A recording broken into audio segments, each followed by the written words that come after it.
अस्सलाम वालेकुम दोस्तों। सिंधी गीतन जो बेहतरीन ऐं नाले वारो फनकार मुनवर मोलाई।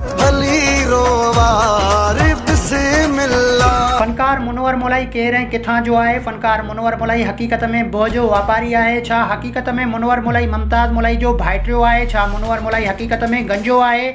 गाना न हलण सबबु छा मुनवर मोलाई हींअर पिनण ते पहुतो आहे? तफ़सीली ॻाल्हि ॿोल शुरू करण खां पहिरियां जेकॾहिं तव्हां असांजे यूट्यूब चैनल ते नवां आया आहियो त महिरबानी करे असांजे यूट्यूब चैनल खे सब्सक्राइब करे घंटी जे बटन ते क्लिक करे ऐं नोटिफिकेशन ऑल करे छॾींदा।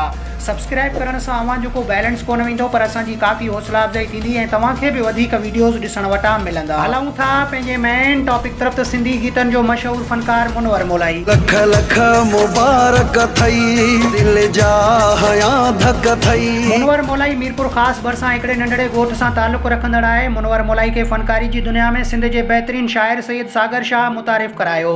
मुनवर मोलाई मुमताज़ मोलाई जो भाइटियो न आहे बल्कि मुनवर मोलाई जे भाउ शाइर आबास अली चांडे जो पिणु दोस्त आहे।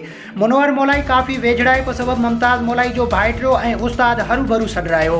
हक़ीक़त में पहिरियां मुनवर मोलाई बोह जो वापारी हो ऐं शहर में बोह विकिणींदो हो। मुनवर मोलाई पंहिंजे पीउ खां बि धार आहे। कुझु महीना अॻु मुनवर मोलाई कोयले सिंध गुलकारा शबाना कोयल सां शादी बि कई। मुनवर मोलाई खे शोहरत जे बुलंदियुनि ते आज़ाद प्रोडक्शन जे मालिक सदोरे चांडे ऐं मुर्तज़ा मोलाई पहुचायो।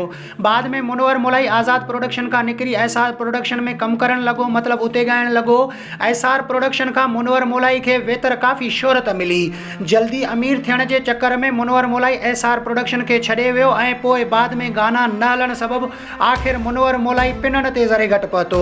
हींअर हिकु दफ़ो ॿीहर मुनवर मोलाई एसआर प्रोडक्शन में कमु करे रहियो आहे। मुनवर मोलाई हक़ीक़त में गंजो आहे। फ़ाइज़ा अली जे मुड़ुस एफबीआर कमिश्नर अब्दुल हमीद अबड़े जियां नकुली वार लॻाए मुनवर मोलाई कम खे थो हलाए।